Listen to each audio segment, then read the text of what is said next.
Rico, where you at? I'm in Atlanta right now. And you just moved all the way to Atlanta? Well, Atlanta ain't that far, but. Yeah, man, cause I didn't want to be losing connection and stuff, man. I had been like my Okay. Verizon service had been acting up real bad. I'd be losing my phone call and stuff, you know what I'm saying? And it just leave. So I didn't want to be doing this stuff and then interviewing somebody and then I lose service for about 15 or 20 minutes. So I just drive over here. Okay. That dedication right there, bro. You see it now?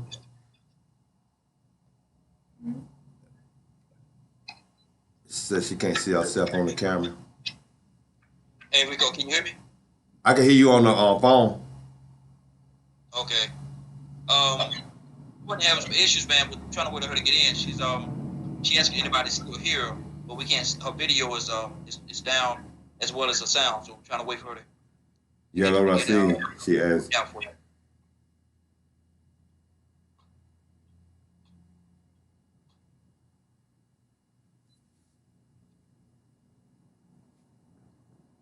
You still at work, ain't you? No. Well, I just, I be in and out and stuff like that, man. It's yeah. We really can't do tours, but we're gonna try to do some virtual learning and stuff like that. Yeah. That's why I'm gonna bring that up. I'm gonna bring that up about how everything has been affected. Yeah, man, because I tell you who like these schools, man. Man, they sending these kids to school. Man, I've been hearing some crazy talk, man. They've been talking about how they young and athletic and they can fight it off. I'm like, man, come on, man. I don't know. Yeah, man. One of my frat brothers had his 10 years back. He tried to hold off as long as he could, but he got to work. So I'm thinking we might. I haven't even sent mine back. For real. Yeah, Trey in the other room. I'm thinking she probably have to just go on and call in. I wish she could be on screen though. You got her number, Theo? Yeah. Call her and see. She says that she's backstage.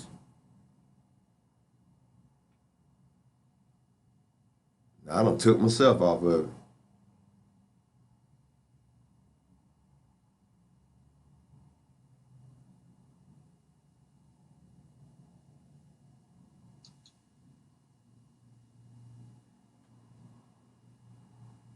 Let me go tell him it says she backstage. Hold on.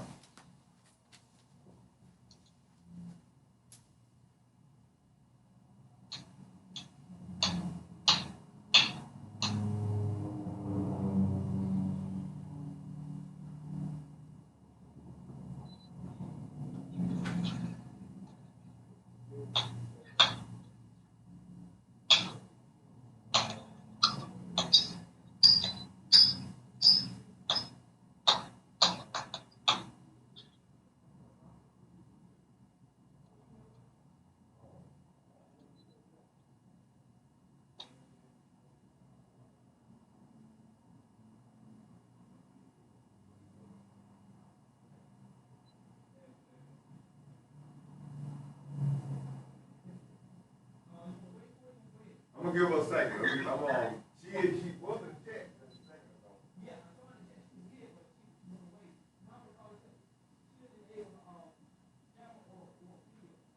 Okay. All right.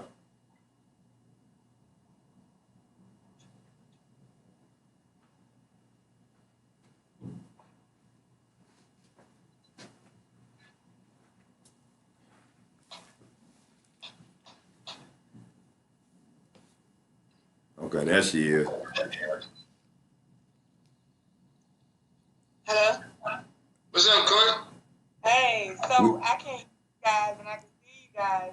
Have you got your camera enabled? My camera should be enabled. Let me check my settings. Cause you can you could cover put an X on your camera and your mic.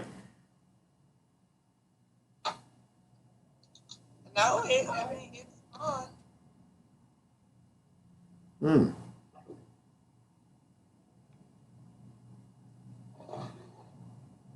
I mean, we can hear her, so. Yeah, I guess, I mean, if you don't want to do, I mean, it'd probably be best for you to call in if you want to call in, if the camera's not working, until you get the camera figured out. Let me see if I can pull it up on my phone. Yeah, that's what I'm doing. I'm on my phone right now. Okay. Let me see.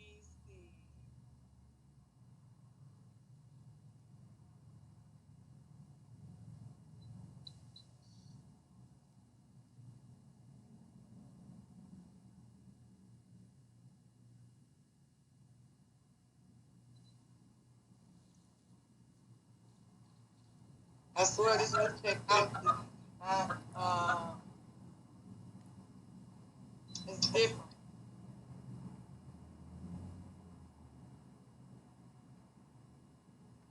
I'm gonna let y'all introduce yourselves and what you do.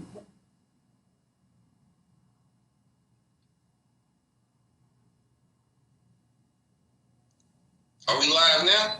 No, not yet. Not yet. We're waiting on her still. She doesn't try to do it on her phone. There we go. There go that fro. Okay. Yep. Now, she look totally different than when I see her in Mississippi. She had the fro out in Mississippi. For real? And So she did. had the fro out. I think I did. Yep, you did. You did. I remember. I remember.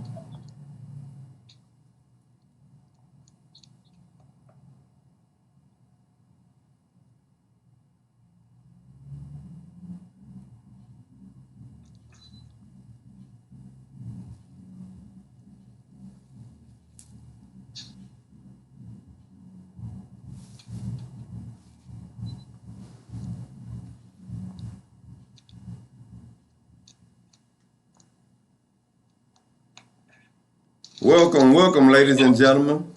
This is the Whistle, and today's show is going to be addressing some of the things in the community that we should be paying attention to, but 9 times out of 10 we aren't. And as most people know, the show The Whistle is named The Whistle to bring attention to things that we should be paying attention to. You know, a whistle will grab your attention, so I feel like that was the perfect name for the show. Today, I'm addressing the issues of I'm trying to think of the right word. Let's just say the atmosphere that we should be addressing with museums and artifacts, our history in our community, and how important it is that we take care of those artifacts. How important it is that, we retain our history. I have 2 people here that are very good at what they do. They're in the museum industry and the restoring and retaining artifacts industry. Y'all got to excuse me today. I'm a little behind, a little thrown off. But y'all go ahead and introduce yourself. I'll catch on. Y'all got it a little better than me. Courtney, I'll let you go first. Hi, I'm Courtney Hawkins. I used to be the education assistant at the Birmingham Civil Rights Institute. And I'm Theo Moore. I am the collections manager and educator at the Legacy Museum at Tuskegee University. Also, I'm the founder and executive director of Historical Vision Productions. And Courtney Hawkins is a board member. Yes, I am. We got shout out HVP, baby.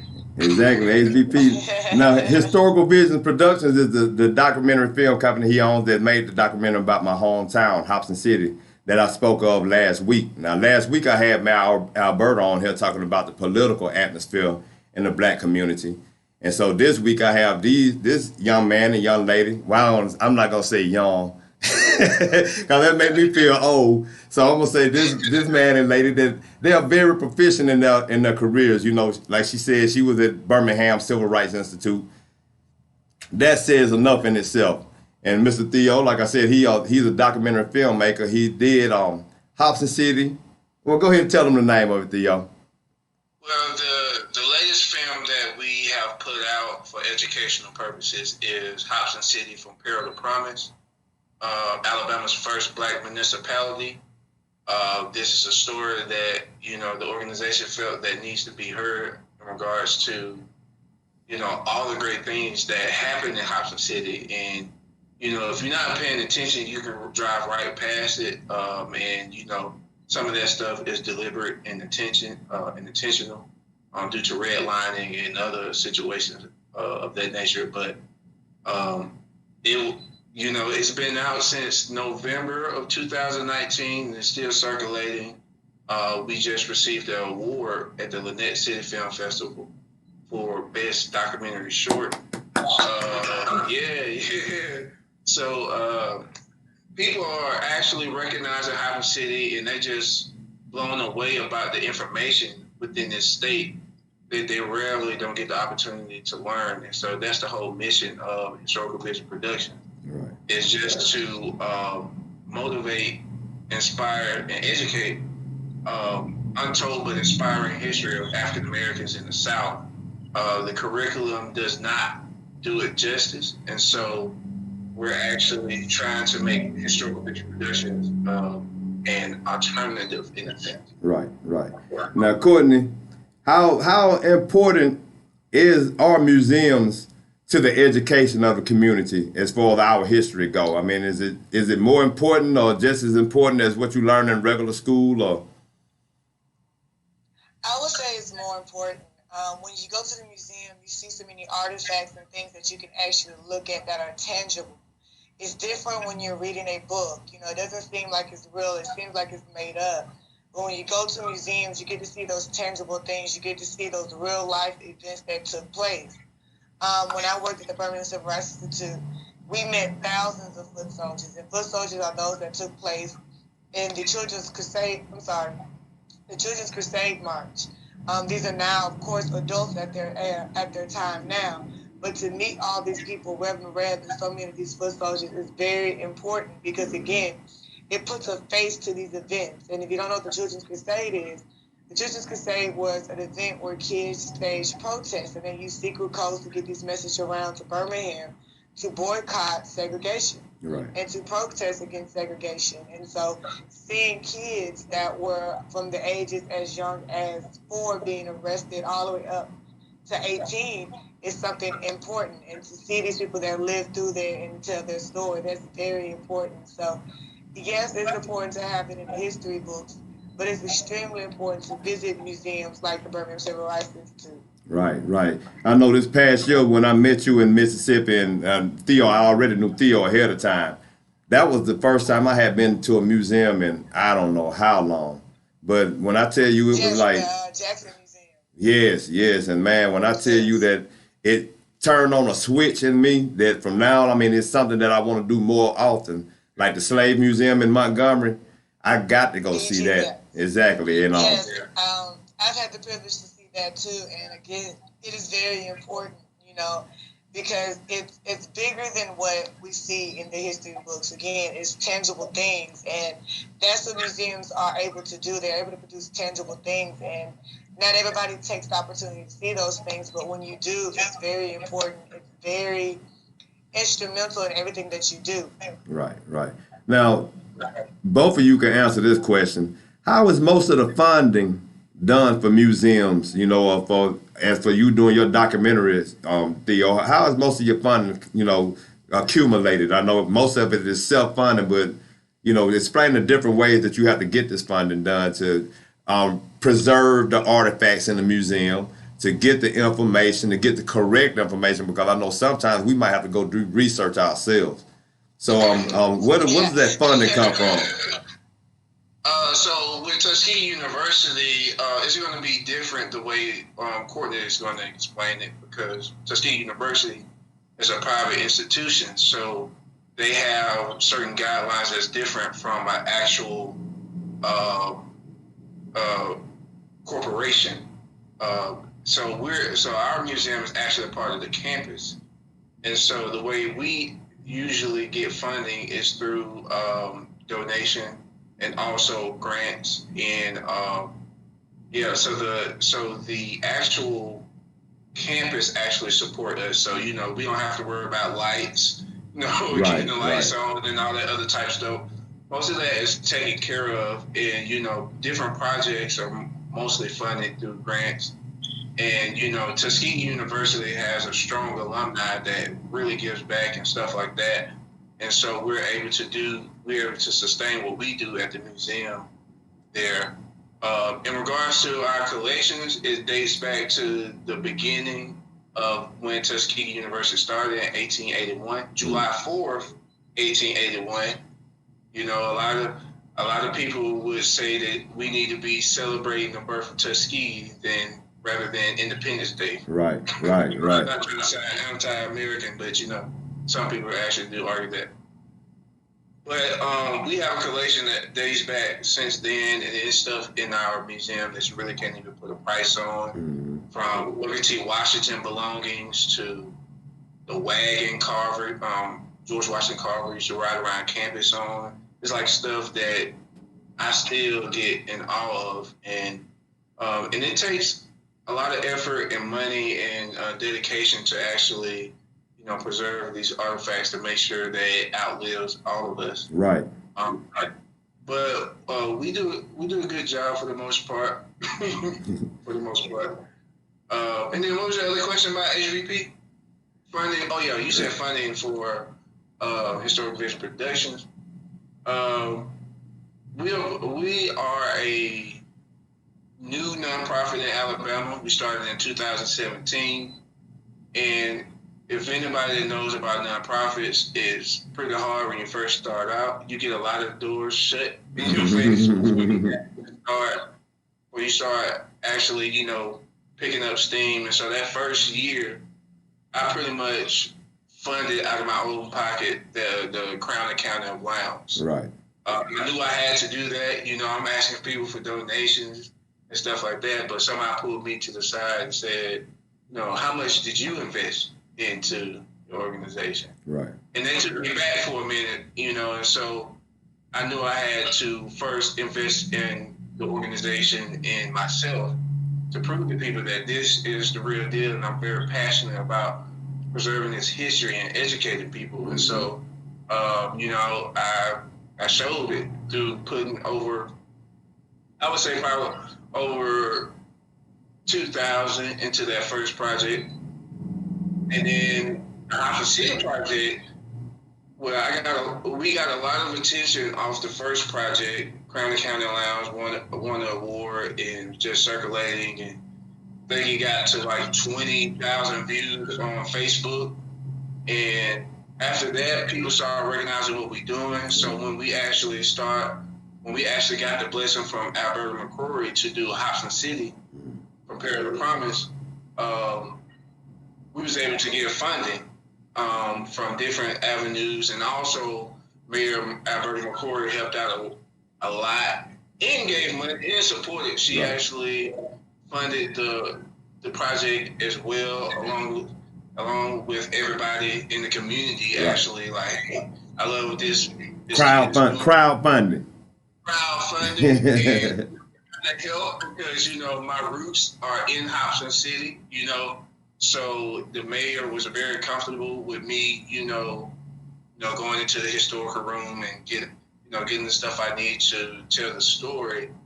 And, I said, you sure you want me to, she said, look, I know your folks stay, so I ain't worried about you. That make a big difference.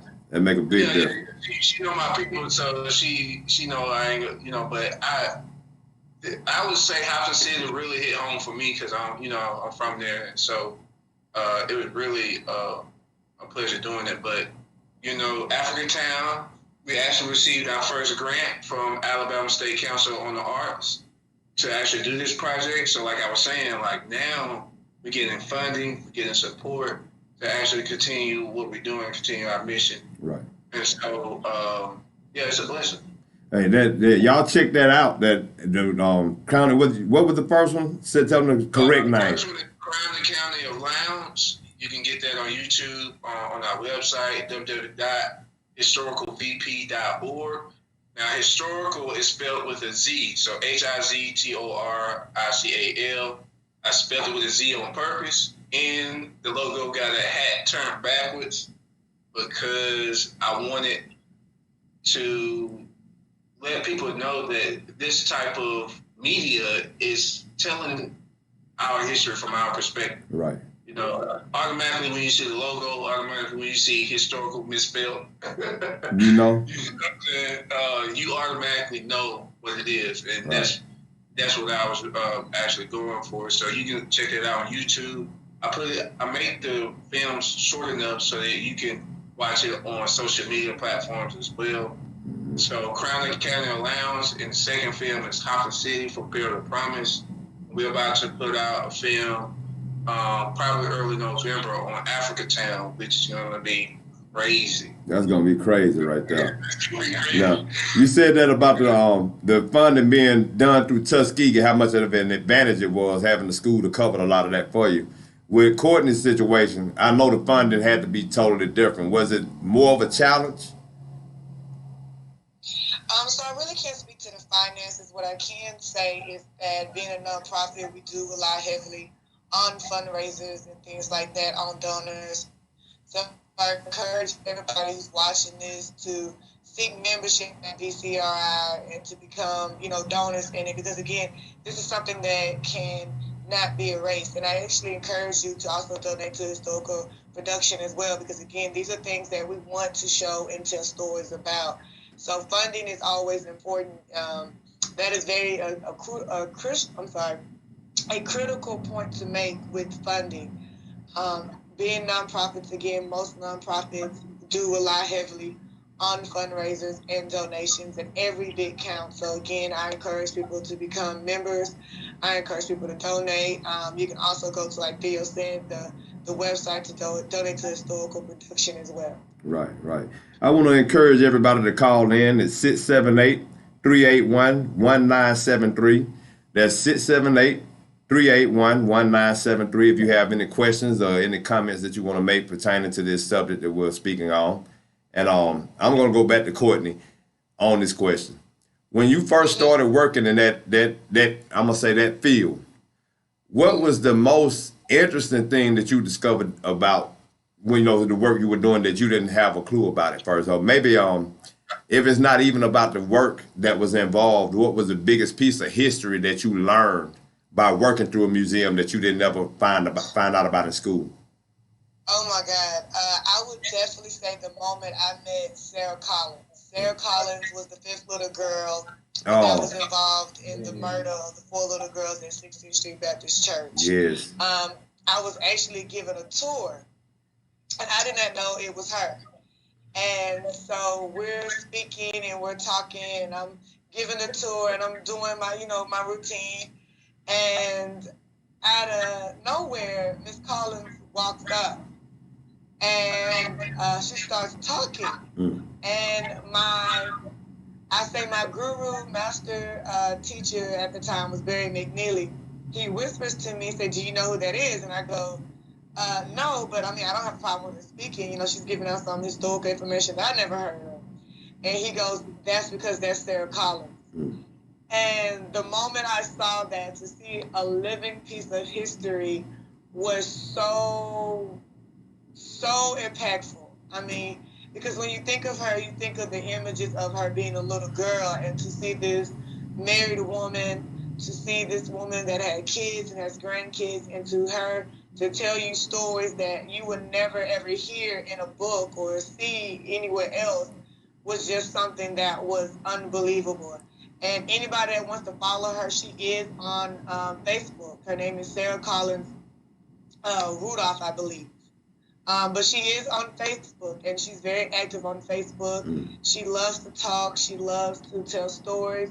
But that's one of the parts that I loved about working at the Institute, that I didn't even think, I would actually be able to meet people. So, meeting the people that you read in the history books, or about events that lived through it, is just amazing, So I imagine that was the last thing on your mind when you took that job, that you were going to be bumping into living history, huh?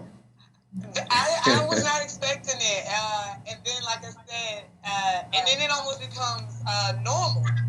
And, people say normal. I was like, yeah, because you meet so many people. Carolyn McKinstry, who was the young woman who answered the phone when the bombers called the church that morning. So I had a chance to meet her.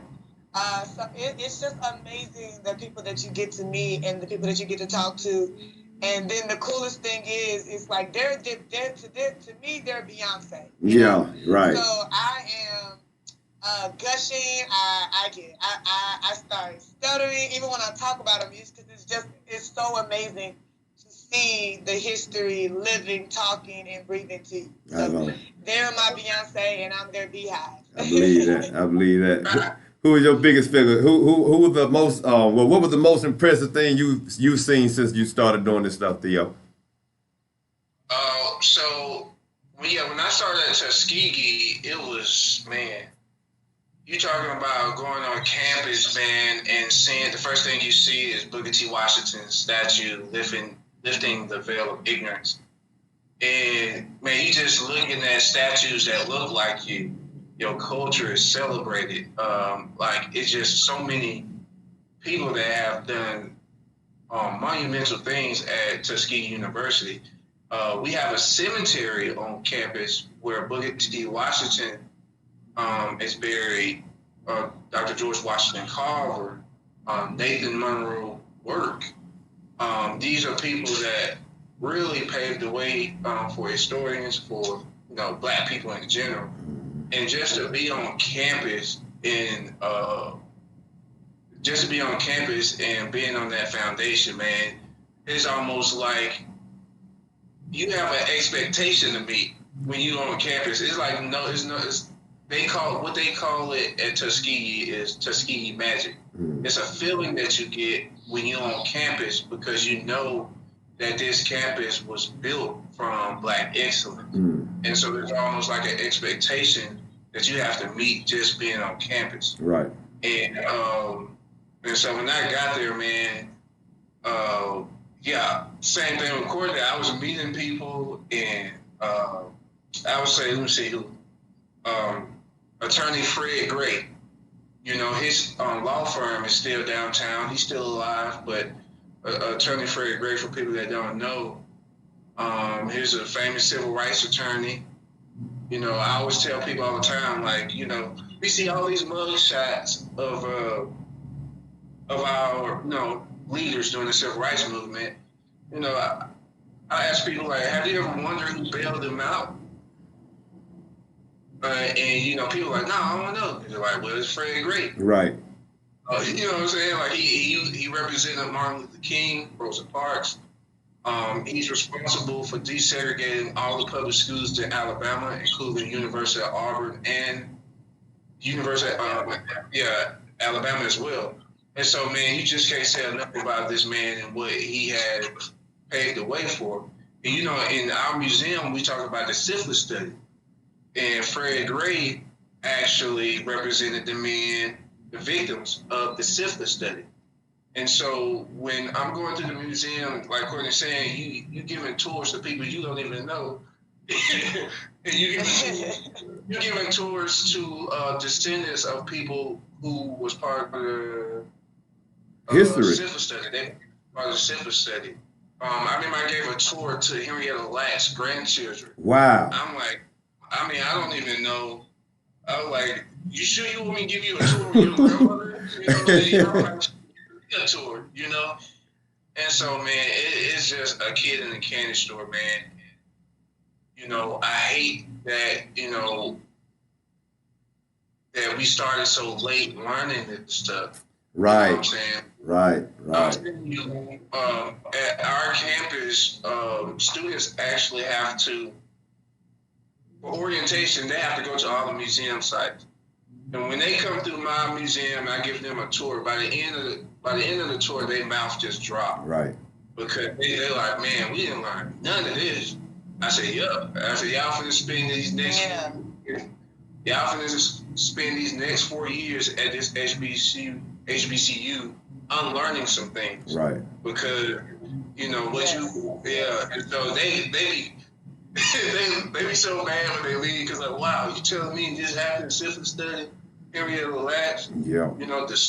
The students built the entire campus.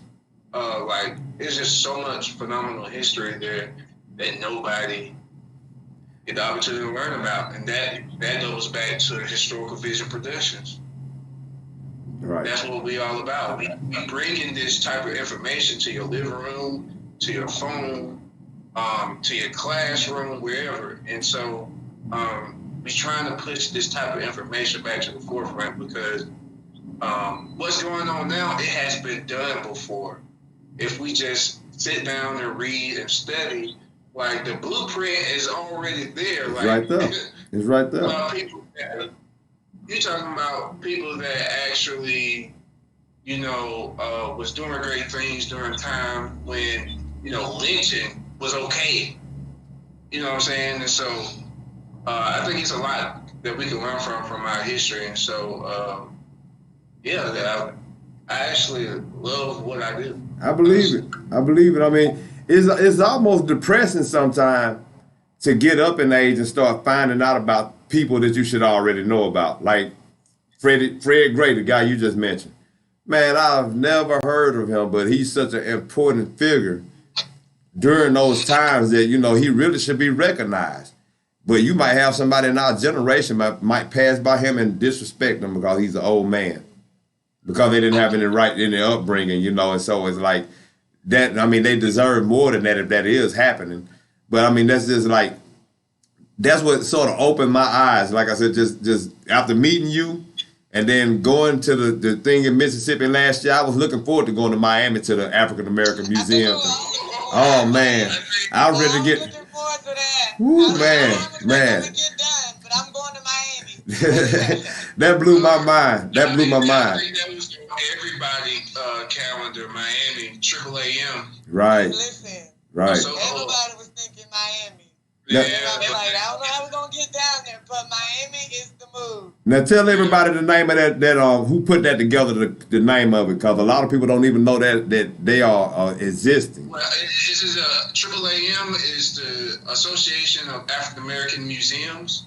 So it's a wonderful organization that, actually give a lot of black museums or black-owned museums the chance to come together, collaborate, learn, do workshops, and learn the best, ways of preserving their history. Because I think everybody has the same issues when it comes to running a museum that has a lot of African American history in it. Some people are understaffed. Their collections at risk of being destroyed because nobody's really taking interest, or they can't get funding to do certain things. So, everybody just pack up and come together and just lift each other up and learn so many things. I think it's a wonderful conference. And it was in Jackson, Mississippi. Now, it was supposed to be in Miami. It was supposed to be in Miami, and yeah. Totally. Awesome people. I met awesome people, man. It just it turned me around, to a certain extent, because it made me realize just how much more important it was for us to retain our history and pay attention to it. That's like sort of my purpose in having this radio show, trying to have a platform to expose people, our people in our community, to things, like I said, we should be paying attention to. I mean, I don't know too many of us that don't go to museums besides Martin Luther King. Well, they'll go to the normal museums, but, they're not really taking in the history that they should take in. So, I mean, this is my opportunity, to try to do my part to expose people to things. People like you, people in the judicial system, politicians, there's all different type of arenas that we should be covering within our community. But I was amazed. I mean, just meeting so many people that were just ecstatic about retaining our history and preserving it. I didn't know it was going to be, how much of a job it was, but, meeting people from descendants of the Buffalo Soldiers. Oh, man. I mean, just stuff like that, man. Yeah. What I love about it is that, after we, handle business and go through the workshops and everything, we still black. So we love, our culture was embraced. So we have little parties and, fruit days, and everybody doing the electric slide. And, man, it's crazy. It's like your culture is truly embraced. And everybody just coming together and understanding that, we all in is in this together, actually trying our best to preserve, our local history. But at the same time, we still have a good time and uplift each other at the same time. So I loved it. A positive time, positive good time. Well, what was your favorite part about that, Courtney? Just to understand, that museums are all facing the same challenges. A lot of it is the understaffing part, and how to work and collaborate. While I was there, I collaborated with a museum. Oh goodness, I can't think of what it's called, but the guy there is a black guy. He makes guitars, and these guitars are very significant because they were made from trees where some African Americans were actually lynched from. And he makes these guitars, and with these guitars, they're actually able to play, but he doesn't use them for anything like that, but he carves these guitars into these African mask shapes. And this older gentleman, he's lived on the same land that he was born on. And from my understanding, it was the same land that his great-great-grandparents worked on when they were slaves and so forth. And so it was just so much fun to learn new history and to collaborate and to talk to people about, history that we didn't know about, that I don't know about, that happened in different states, and how people are trying to preserve that. So it was a very important conference, and it was a privilege and an honor to go. It's so funny that you bring that up, because I started reading a book yesterday. I go live every day on Facebook. I figured that we don't read. Our community, we won't read. We'll rather hear information. And so I figure with some of the information that we should be receiving, if they ain't gonna read it, I'll read it to them. So I go live every day on Facebook, and I started reading a book yesterday called Without Sanctuary. And I saw a lot of pictures. It was like, it may be close to 200 pictures of lynchings and stuff in that book. And it was, the first picture I saw, I was like, wait a minute, I might not be able to read this. I started getting emotional off the top. But as I started thinking throughout the day, I was wondering, I wonder what happened to those trees that they lynched people from. And then it just so happened you told me about the man that's making the guitars from the trees. And man, that's so deep culturally. The thought process to even go through having that idea to make music from those trees instead of just burning them down or chopping them down. I don't know, that's really emotional to me. It is emotional. Go ahead. So it is an emotional subject, being at the Civil Rights Institute. When you talk about the freedom riders being beaten and you see the photos, or when you go to the Institute, we actually have one of the young ladies' items that she wore the day she was murdered. And, it's her shoes, her necklace, her Bible. Those things are very hard to look at, but those are things that need to preserve, because without tangible things that you can touch, things that you can actually see, it's not as valued. People have different learning styles. Like you said, you read the books and it's about audio for some people. For others, it's about visual. For others, it's just being able to analyze it. So it's about making sure that the history or those items, as hard as they are, they trigger you because they speak to that level. You correct on that. And I know, okay, going back to Mississippi, they had that tour the last day where they went to, they were supposed to be going to where Emmett Till was found. They didn't go to where Emmett Till was found, but they took us to that store. That would the scene of the. I would not go to that. Man, I stayed away from that. That was. Yeah, it was something that's too tangible for me. Hey, I'm gonna tell you, I'm about to tear up now thinking about the emotion that I got.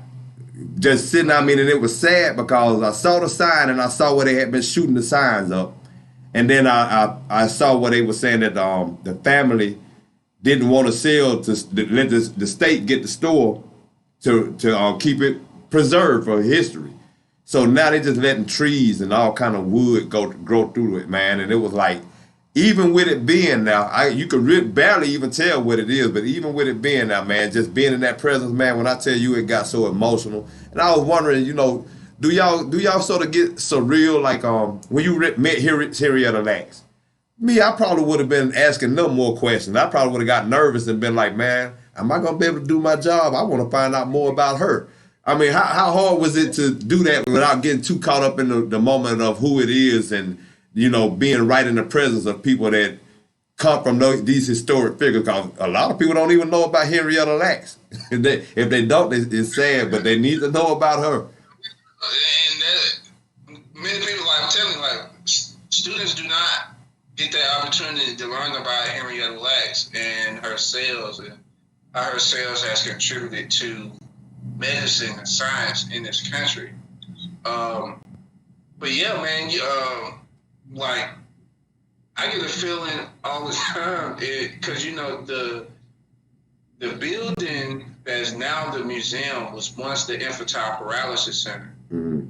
It started in 1940. So back then polio hit the scene, and that's another thing that's another thing that we drive home in our museum is health disparities and stuff like that. So polio hit the scene, and however, statistically, polio was more common in whites.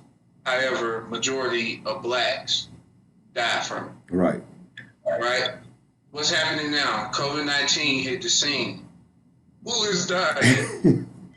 The one that they said were immune to it at first, they sold us one day, and then You should look at the history of the pandemics or epidemics or pandemics. I mean, the syphilis study, like whenever these diseases hit the scene, the numbers rises in our community. There's something to be said about that. But, in that, so the museum is actually the infantile paralysis center where these children, black children, was actually housed that was dealing with polio in the mid 1940s.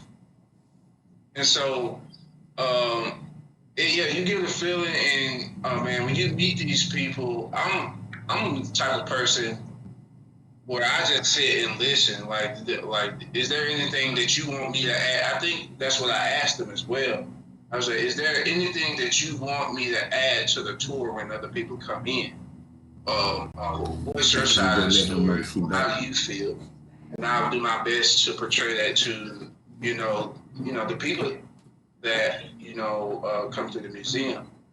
And if you can imagine, just like probably Birmingham Civil Rights Institute, but when you come through our museum and learn about the syphilis study and Henrietta Lacks sales and bioethic issues when it comes to people of color, a lot of people cry. Sadly, I'm kind of numb to it now, but when a lot of people don't leave with a smile on their face. I believe. And so that means that we did our job because people need to know that this actually took place. Right. The government actually ran the syphilis study. Mm-hmm. The United States Public Health Service untreated syphilis study in the Negro male, Macon County, 1932, 1972. That's the actual name of it. When you say Tuskegee syphilis study, you're not actually letting people know who the culprits are or the perpetrators or the people that actually ran the study. Right. They try to tie it to Tuskegee. So I think, in our history, it's always been a play with words. So just saying Tuskegee syphilis study is not doing it justice. Mm-hmm. The way I just said it is the way you actually said it. But yeah, it's an emotional type of place, and I try to keep it. I'm kind of good at it now, but when I first started there, I was like, dang, this happened. Dang, this happened. I was like, man, Tuskegee should be if you actually look at the actual city of Tuskegee, it needs work. I'm gonna just put it like that. Right. But history there, Lord Jesus. You know that. Oh Lord Jesus, it's incredible. It's incredible. Same thing with Housing City. Same thing with Selma. Same thing with Birmingham and all these other places. And sadly, a lot of these places that hold a lot of our history is in desperate need of revitalization. You know, I mean, and it's on top of that, most of the people that need to know the history aren't concerned with it. I mean, because riding by that marker on 202 where the Freedom Riders bus was bombed, where they got attacked at, man, that little piece of land, you would pass by it and not know that it ever, I mean, you wouldn't think anything went on. You just think somebody just had a little open lot where they want to put some used cars out there and sell them. You wouldn't know it was such a historical place by looking at it. And so many people pass by it every day going to work that it doesn't mean anything to them. You know, but see, yeah, you can easily miss it because it's on the old Highway 202, so the little road up the hill. So I remember when I first tried to look for it, I'm on Highway 202. I'm like, dang, what is that? I stopped at a pawn shop, and the white guy told me, like, you have to get on old 202 and drive up, because it's like a dead end where the actual landmark is. Mm-hmm. And I heard that the house that it's sitting in front of, those are the original witnesses to the event. It's a possibility. It's a possibility. I know that somebody keeps firebombing it. They torch it and keep trying to set it on fire. And it's sad, like I said, you can barely tell it's there. But at the same time, somebody still don't even want to know it, don't want us to know that little piece is there. I mean, yeah, they got a big burn mark on both sides of it where somebody tried to, they probably threw a cocktail in it or something like that, man. But, you know, that's, like I said, that just goes to show you why it's so important for us to know our history, because it will repeat itself. And at the same time, if you're not careful of the wording that you receive from somewhere else, you'll have a whole different idea of what really went on. Because I know when I first heard of Tuskegee syphilis study, I thought it was just a whole bunch of rapid people running around there having a bunch of nasty sex. You know what I'm saying? I was like, man, I said, these people were passing sexually transmitted diseases. I was young. Then as I got older, I was like, wait a minute. That ain't the way I was perceived that. I wouldn't understand that you actually had people that was not treating folks, you know what I'm saying, allowing them, telling people that they had diseases in their blood and stuff like that. I'm like, man, is that what went on? And to this day, like I said, a lot of people don't know about that. So, you know, it's just awesome that, you know, we have this history that we could go and refer to, you know, like what Courtney said with the Sarah Collins being her Beyonce. That's the way I feel, the same way about it, you know. She is. Listen, Beehive, please don't come this way, okay? But to me, like I said, those historical figures, like I said, I'm a history nerd, you know.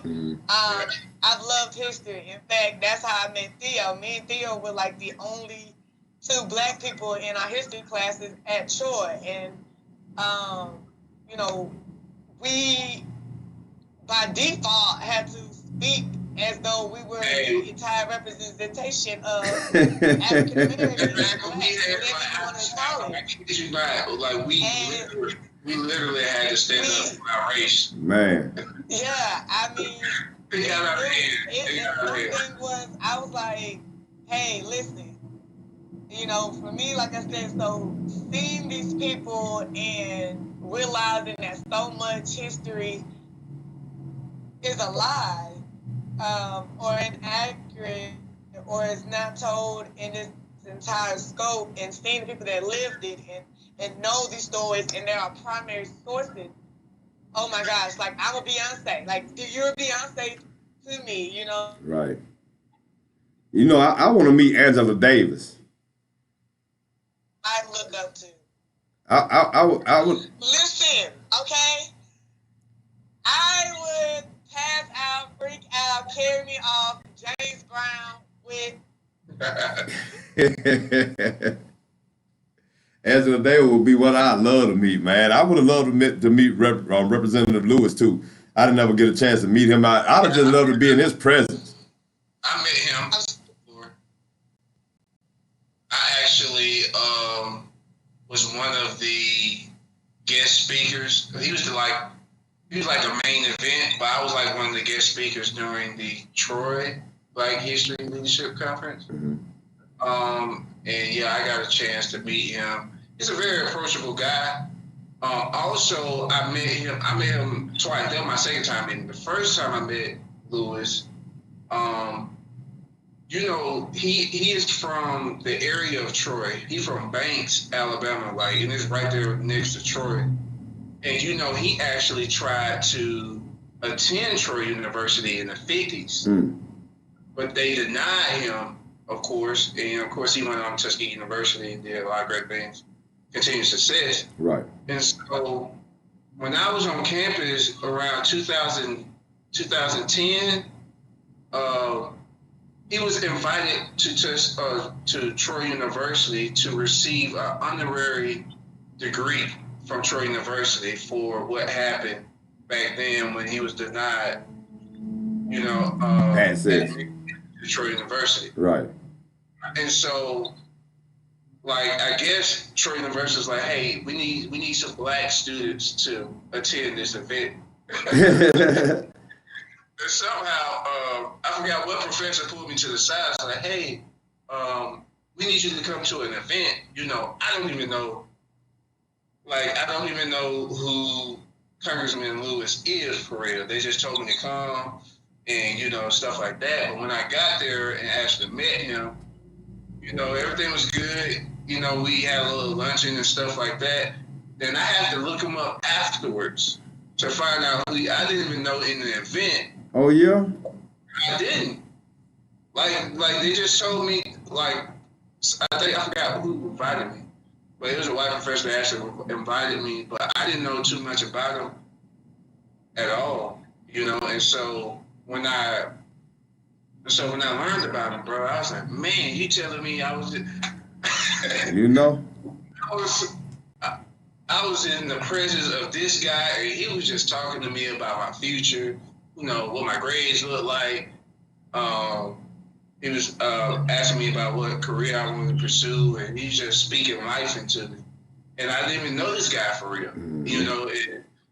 And to find out his passing not too long ago is really like devastating to the world, to this world. Yeah. Honestly, we lost a king. It hurts to see these icons leave like that, man. You know what I'm saying?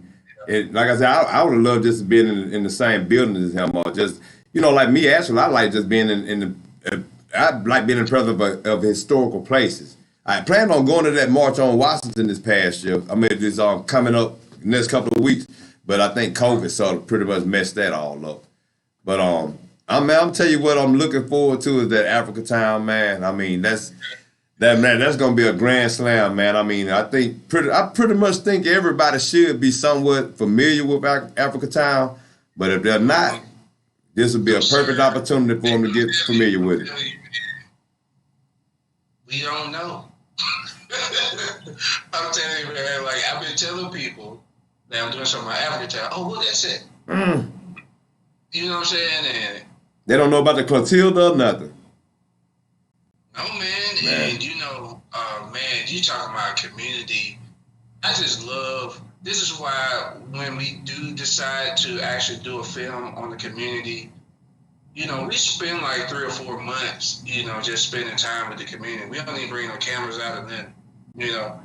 And that community is just fighting so many things. Environmental issues, like it's factories that surround, that's amongst kids and community members. It's just crazy. All kind of EPA violations and stuff. And stuff like that. They're trying to, like, this is an older crowd that's trying to preserve this history for the next generation. And it just saddens me that, you know, the younger crowd really is not picking up on it, because I think the community leaders at large are concerned, you know, like who I'm going to pass this torch to. Right. And so they really working as hard as they can to, you know, get this story out there, stuff like that. And I appreciate them for me to tell their story. And I'm not even going to be touching on, well, I am. You can't mention Africa Town without the story of Africa in the Clotilda. Right. Yeah. the approach that we will be taking is more so how they was able to. You gotta understand that these African captors were 19. They're aging from range 2 to 25. 100 of them, and so a lot of them already knew and was educated. They had their own systems going on. They came from kingdoms and dynasties. Right. And so when they came here and, spent 5 years in bondage, but they was able to keep their language and everything else, they acquired land and built their own Africa. And starting with the church and building a school, Mobile County Training School, that's still up and running, people. This is a school that was built by actual Africans. Intended slaves. Yeah, by actual Africans that is still up and running. Now the school is called Mobile County Training Middle School. It's a middle school now, but this is the only active Rosenwald school in the nation. And it's still there in that community, and they still do a good job educating the kids and stuff like that. So that's what we at. We talking about that Black success. Right. Of course, the Clotilda in that history is a part of it. But what they was able to do, despite of, man, is incredible, man. And one thing that stood out to me is that they had to deal with African Americans, like people, like they had to deal with the reprogrammed Africans. Yeah, I'm trying to find a nice word for it, but they had to deal with Africans that already have adapted to Western culture of life, whatever case may be, and these African Americans, I'm going to call them that, would pick on these Africans because they actually spoke in their dialogue and they kept it in their cultures and things of that nature. This is where this whole African booty scratcher thing comes from. I'm telling you. Yeah. See, and that once again another reason why it's so important to know your history, because they don't even realize they fighting against their own brothers and cousins, and through lineage these people related to you. But you talking down dirty to them because you done came over here and been reprogrammed and food. The Africans were able to acquire land. They bought land. They saved up their money and bought land. They had this entrepreneur spirit that kind of came from no other place but Africa. So would you say they actually came over here at a good time? Say that again? Would you say that they came over here at a good time, being that they missed out on chattel slavery and were able to retain the history that they brought with them instead of having it stripped from them? Because, think about it. They didn't get their babies taken from them or sold, or they didn't, didn't get lashed as much, It wasn't, yeah. When they came, I'm not going to say that they came at the perfect time, because all of this human trafficking situation is horrible. Mm-hmm. But the window in which they came in, the country was more focused on the Civil War, and most everybody was off to war and stuff like that. So I would imagine slavery to be a little bit more like lenient, more lenient and light. You know what I'm saying? And so, yeah, man. Yeah, they didn't spend too much time in it. They didn't spend too much. They didn't spend enough time to be broken. Put it like that. Right. Because after a while, you become broken. They find ways to do that, and I don't even think these people would have taken it based off my research and their characteristics. They was very fighting spirit. Yeah, it was a situation where, an overseer whooped one of the women, and they jumped on that overseer. Right. Africans, yeah, they, you know what I'm saying? And so, it's an incredible history, man. These people had their feet on 2 continents, literally. And that's it. I mean, it's so deep, bro. It's so deep, and I can't say enough how bro, this is just going to take. This is going to take you back a little bit, because this is a community that's directly connected to Africa. They know who they are. Right. You know what I'm saying? They know the language. We could actually learn a lot from them. We could be learning a lot. Should have been learning a lot from them. I think if you consider yourself, or if you on your application, you check African American, and you don't even know what part of Africa you from. There's only one, like, I ain't gonna say one community, because there's some communities in South Carolina that know where they came from. There's some African communities. A few. Yeah. But those are the people that really can claim African American. Right. But they actually can, like, this is where I'm from, this is my great grandma, this is the boat that we came on.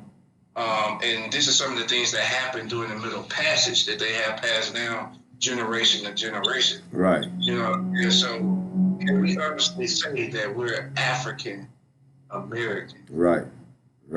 And you know, it's like I said, it's very significant, man. This work that you're doing. You know, I hate Courtney couldn't come back on.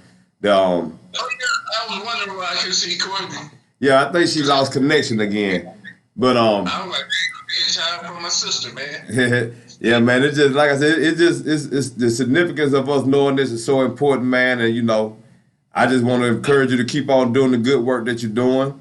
I'm trying to do my little part. I mean, and I guess one of the parts I want to play is teaching some of these people in our community that we got some scholars that's just as good as Beyonce's too. I mean, cause we really need to make our scholars the superstars, the innovators and inventors from the past that we don't hear about. They only get celebrated during times like this. Exactly. You know, so. I don't see so many commercials celebrating teachers and nurses and stuff like that. No. Yeah.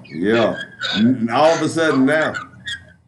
Well, yeah, for people that's watching, I'm saying that because I used to be a teacher, and the credit, y'all just don't know what, especially being a black male teacher. You know, these kids, like, I had to really be a father, a mediator. Man, it's so many mentor, motivator, disciplinarian. Exactly, man. And you really just can't say enough about teachers and the time they invest to every kid, and parents, you know, kind of don't understand when they come and, you know, ask questions about teachers. You know, some teachers get mad because, you know, it's, I hate to get off topic, but yeah, it's very important to celebrate these people that serve others, public service in general. Right. You know, we have good police officers as well, fire, you know, teachers. Who else? Your city workers. Yep. Come on. Like, come on, these people, they take your trash out. You know what I'm saying? It's just a small stuff that we really take for granted. Right. And I think during this time, this pandemic has, you know, caused us to reflect. You know what I'm saying? And I hope everybody take heed to what's going on right now. Family is definitely more important than anything. Exactly. And appreciate people for, you know, what they do in regards to serving others. And you know, you were right by bringing the teaching part in, because that's all part of educating too. I mean, museums do teach. You know, our history about teaching. I mean, so that was important that you brought that in, man. And I think that might be one of my next topics is, you know, the challenges of being a black teacher or just a teacher in a minority community, whether you black or white, man. Because I know for a fact that it can be a lot more of a task. I probably need to be, because I got some. Because, you know, I was a teacher when Trump first. I tell you, that was the hardest. I was a history teacher, but, you know, Trump got elected when I was a teacher. That was my last time teaching. My last year teacher, actually. I've never been back in the school system since. but Trump became president. And, you know, I had a diverse classroom. You know, I had blacks, I had whites. You know what I'm saying? But, you know, you got these white country boys, like, you know what I mean? They were going down the hallway. Ooh, build the wall. Man, I would have called in. I would have took off for the whole week. I wouldn't have made it. I was so hot when he won, man. I'm telling you, I wouldn't have made it. I'd have had to take a vacation. Bro, just black students came to me because I'm the only black. I'm telling you, every school system I've been the only black man. Like, Mr. Moore, please tell them to stop. Like, it was black students that was so mad and like, Mr. Moore, please tell them to stop or whatever the case may be. And man, it was just sad, bro. Cause like, man, and the black students, like, man, they don't even realize that, you know, Trump ain't even for them. They don't got no money. Exactly. But, man, I had to calm my black students down. They actually came to me a lot because it was a lot of things that was going on in that particular school. Yeah, man. And racism, where racism was taking place and favoritism was actually taking place. And, you know, black kids get suspended off rip for crazy stuff. Right. And, you know, I've seen it. And you got to keep your mouth shut to keep your job. I mean, like I said, man, I got to understand as an educator, man. And then on top of it, when they come to me, I'm going to keep it 100. That's probably why they came to me. You know, I feel like, I was like, look, like, hey, we know what it is. You know, this is like, I let them know, like,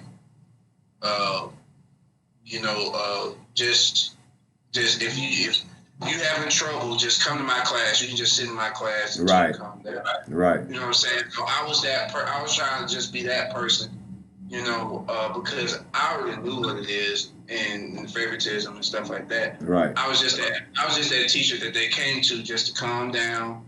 Or I told other teachers, if y'all have a problem with this particular kid, I know why and I know the reason and I know how to get to them. Send them to me. Right. So, you know, I try my best to protect my kids, man, because it was one time, I know we probably running over. We about to get ready to get all right. I tell you what, give me one good message, man, that the people need to hear about maybe why we should have more black males trying to get into teaching and or just why we need to be more involved in museums. Just your best pitch before we sign off. In regards to black males being involved in teaching and all of these other type things, I mean, history shows how powerful our communities can be if we more involved and speaking life into our kids. You know, that's why we the #1 target. You know, just look at history. Like, it's a reason why syphilis study targeted Negro males. There's a reason why in slavery they targeted the black male, the leader of the household. You know, it's a dynamic that we have that comes from a spiritual place, that we actually come from a spiritual place that we need to be more involved in our kids. I think fathers and teachers and all of that, they just need to be more present in this day and time, especially now. And yeah, I think that's all I gotta say. I heard that, man. Hey, man, you keep on doing what you're doing, man. You know what I'm saying? Like I told you, man, ever since I met you and I saw what you were doing, man, I've been with you. I'm proud of you. Keep doing. You know I got your back. I'm going to support you all the way to the end. And to all the people out there in DKM Media Group world, I want to thank y'all for tuning in to Coblow'S the Wilson. And I hope you tune in next week at the same time, 5 o'clock Eastern Standard Time. Thank you for tuning in. Peace.